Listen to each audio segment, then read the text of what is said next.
السلام علیکم ورحمۃ اللہ وبرکاتہ۔ بسم اللہ الرحمن الرحیم، والصلاة والسلام علی رسول الکریم وعلی آلہ وأہلہ وأجمعین۔ معزز سامعین، میرے محترم بھائی بہن، دوست احباب، بچے بچیاں، تمام اہل ایمان کو میری طرف سے سلام ہو۔ ہمارا نیا سال تو ہجری کے اعتبار سے ہوتا ہے، تو وہ محرم، ہر آنے والا سال ہماری زندگی کا بہت بڑا حصہ ہم سے چھین کے لے جاتا ہے اور ہم بے بس ہو کر اسے دیکھتے ہی رہ جاتے ہیں۔ دنیا کی ہر چیز پر ہم نے اپنے پہرے بٹھائے ہوئے ہیں، لیکن وقت اور زندگی جو سب سے قیمتی سرمایہ ہے، روزانہ ہم سے گردش دوران، سورج اور چاند کی گردش، دن اور رات کا ہیر اور پھیر، کہ ہماری زندگی ہم سے چراتا چلا جاتا ہے۔ اللہ کا غیبی نظام ہماری زندگی سے ٹائم کو، وقت کو گھٹاتا چلا جاتا ہے، یہاں تک کہ ہر آنے والی وہ موت کو گلے لگا کر اللہ کے پاس پہنچ جاتا ہے۔ تو نئے سال کے حوالے سے دو باتیں کرنی تھی۔ واقعہ کربلا کے حوالے سے تو میرے کلپ کافی چل رہے ہیں۔ ایک حدیث پہلے سناؤں گا، اس کے بعد دو حدیثیں اور بس۔ میرے نبی نے ارشاد فرمایا کہ علموا اولادکم القرآن ومحبتی ومحبت اہل بیتی او کما قال۔ میرے نبی نے فرمایا کہ اپنی اولاد کو تین چیزیں سکھاؤ۔ ایک قرآن سکھاؤ کہ قرآن زندگی گزارنے کا طریقہ بتاتا ہے۔ میڈیکل سائنس ہو یا انجینئرنگ سائنس ہو یا کائنات کا کوئی بھی علم ہو، وہ انسان بننا نہیں سکھاتا۔ اناٹمی پڑھ کے ڈاکٹر بن جائے گا، انسان بننے کے لیے قرآن پڑھنا پڑے گا، سیکھنا پڑے گا۔ تاجر، سیاستدان، زمیندار، بادشاہ، بیگم، ملکہ، رانی، فقیراً فقیر، امیراً امیر، سب اس چیز کے محتاج ہیں کہ زندگی کیسے گزارنی ہے، اچھی زندگی جس پر اللہ بھی راضی ہو اور ہم بھی سکون سے رہیں، وہ قرآن ہے۔ کہ قرآن ان ھذا القرآن یہدی للتی ہی اقوم، یہ دعویٰ صرف قرآن کا ہے۔ میرا اللہ فرماتا ہے کہ صرف قرآن ہی ہے جو تمہیں صحیح زندگی گزارنے کا طریقہ بتاتا ہے۔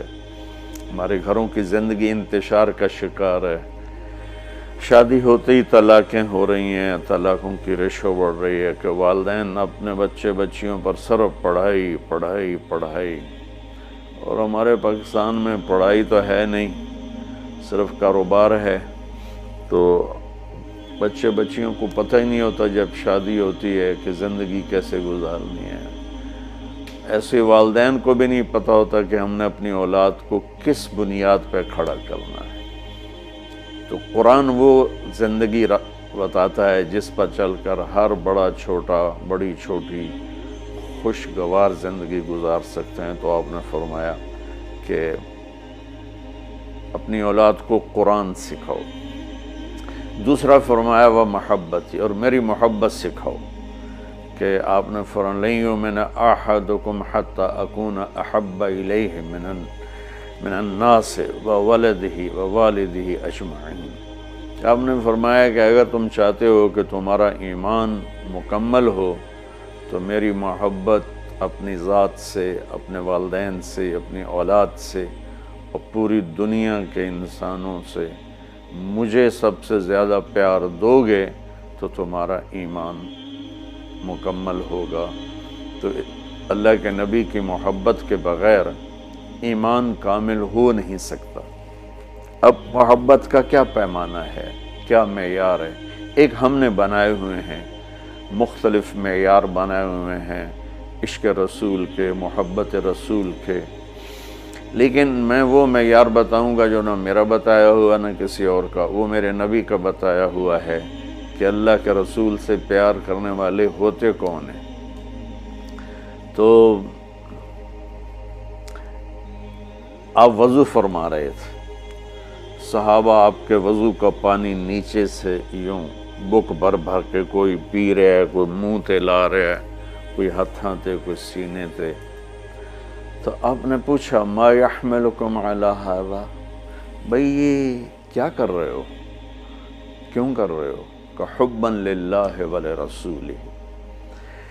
تو صحابہ نے عرض کی یا رسول اللہ آپ اور آپ کے رب کی محبت میں کر رہے ہیں. سبحان اللہ. تو ہم نے فرمایا کہ میں تمہیں بتاتا ہوں کہ مجھ سے محبت کرنے والا اور اللہ سے محبت کرنے والا کون ہے. بس ایڈا سستا سودا نہیں ہے کہ صرف میرے وضو دا پانی تسی پی لو تے تسی میرے عاشق بن جاؤ. کہ وہ میں تمہیں بتاتا ہوں کہ اللہ اس کے رسول سے محبت کا پیمانہ کیا ہے. وہ پیمانہ ہے کہ اگر تم اس پر پورے اتر گئے تو دو طرفہ کام ہو جائے گا. تم اللہ رسول سے پیار کرو گے، اللہ رسول تم سے پیار کریں گے. تو ہم نے فرمایا فَلْيَصْدُقِ الْحَدِيثَ إِذَا حَدَّثَ. جو مجھ سے اور میرے رب سے پیار کرتا ہے اس کی پہلی نشانی یہ ہے کہ وہ ہمیشہ سچ بولتا ہے، کبھی جھوٹ نہیں بولتا. اس پیمانے پہ پاکستان کے 22 کروڑ انسانوں کو تولو تو چند ہزار ہی نکلیں گے، ورنہ میرے ملک پہ جھوٹ کی لعنت چھائی ہوئی. فَلْيُؤَدِّ الْأَمَانَةَ إِذَا تُؤْمِنَ. جو مجھ سے اور میرے اللہ سے پیار کرتا ہے وہ کبھی کسی کو دھوکہ نہیں دیتا، ہمیشہ دیانتداری سے کام کرتا ہے، دیانتداری سے ہر ڈیل کرتا ہے. اس پر تولیں تو پورے پاکستان کے بازار، تجارت، سیاست، ذمہ دارہ، لین دین دھوکہ ہی دھوکہ ہے، فراڈ ہی فراڈ ہے. اس میں بھی چند سو ہی نکلیں گے جن کو اللہ رسول کے محبت کی گارنٹی ملے گی. تیسرا فرمایا فَلْيُحْسِنْ جِوَارَ مَنْ جَاوَرَهُ. جو اللہ اس کے رسول سے پیار کرتا ہے وہ ہمیشہ پڑوسیوں کے ساتھ اچھا سلوک کرتا ہے، چاہے وہ مسلم ہوں، نان مسلم ہوں، چاہے وہ اپنے ہوں، غیر ہوں، اچھے لگتے ہوں، برے لگتے ہوں، وہ ہمیں برا سمجھتے ہوں. لیکن اللہ اس کے رسول سے پیار کرنے والے کی تیسری نشانی یہ ہے کہ وہ اپنے پڑوسیوں کے ساتھ اچھا سلوک کرتا ہے. یک طرفہ وہ تا کر دے نہیں، اسی کیوں کریے؟ انہوں نے سانو کدی سلام نہیں کیتا، اسی کیوں سلام کریے؟ وہ سانو کدی پوچھن نہیں آئے، اسی کیوں پوچھن جائے؟ ویڈیو آپ حضرات کو پسند آئی ہوگی. ویڈیو پسند آئے تو لائک اور شیئر ضرور کر دیجئے گا، اور آنے والی نئی ویڈیوز کے لیے ہمارے چینل کو سبسکرائب کر دیں اور ساتھ میں موجود گھنٹی کے بٹن کو ضرور دبا دیں تاکہ ہماری ہر نئی آنے والی ویڈیو سب سے پہلے آپ تک پہنچے. مجھے دیجیے اجازت. سانس سونے وفا کی. اگلی بار ایک اور دلچسپ ویڈیو لے کر آپ کی خدمت میں حاضر ہوں گا. تب تک کے لیے خدا حافظ. اللہ پاک آپ سب کا حافظ و نگہبان ہو. جو نہیں کرے گا تو ایسا کیوں کریے؟ یہ میرے ملک کے اخلاق یہ ہیں، اور میرے نبی فرما رہے ہیں کہ مجھ سے محبت کی تیسری نشانی یہ ہے کہ وہ یک طرفہ ہو کر اپنے پڑوسیوں کے ساتھ اچھا سلوک کرتا ہے. تو اس حوالے سے نیا سال شروع ہو رہا ہے. ہم قرآن سیکھیں، اللہ کے نبی کی محبت سیکھیں. تیسری چیز فرمائی وَمَحَبَّتَ أَهْلِ بَيْتِ. اور اپنی اولاد کو میرے اہل بیت کی محبت سکھاؤ. سبحان اللہ. اس کے بغیر نہ ایمان مکمل ہے، نہ زندگی مکمل ہے، نہ راستہ طے ہوگا. کہ آپ نے فرمایا غدیر خم کے موقع پر جب آپ حج سے واپس تشریف لا رہے تھے کہ میں تم میں دو بڑی بھاری چیزیں چھوڑ کے جا رہا ہوں، اگر ان کو مضبوطی سے پکڑ کے رکھو گے تو کبھی گمراہ نہیں ہوگے اور مجھ سے عامل ہوگے. خلاصہ کے طور پر ایک میری کتاب اور ایک میرے اہل بیت. تو ہم نے قرآن کے ساتھ بھی ناانصافی کی ہے اور اہل بیت کے ساتھ بھی ناانصافی کی ہے. درد سے کہہ رہا ہوں یہ بات. میں فرقہ واریت سے بالا تر ہو کر یہ بات کر رہا ہوں کہ ہمیں اگر ان کے گھرانے سے پیار نہیں ہے تو وہ کیا ایمان ہے اور کیسا ایمان ہے. تو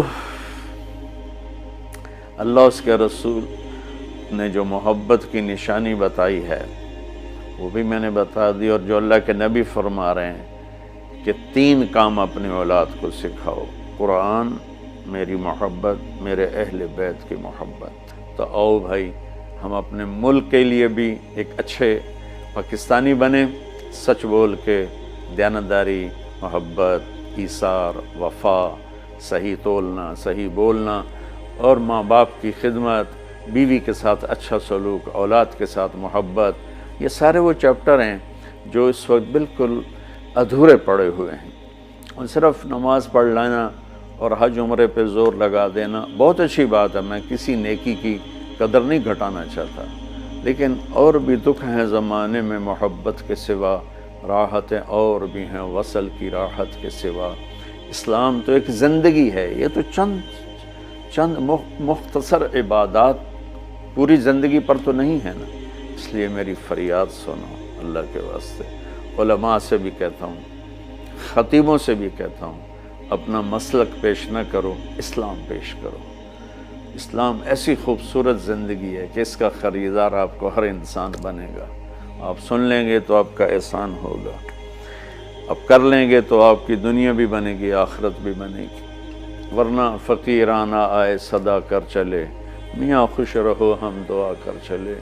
وہ جو گیت تم نے سنا نہیں، میری عمر بھر کا ریاض تھا، میرے درد کی تھی وہ داستاں جسے تم ہنسی میں اڑا گئے۔ السلام علیکم ورحمۃ اللہ وبرکاتہ۔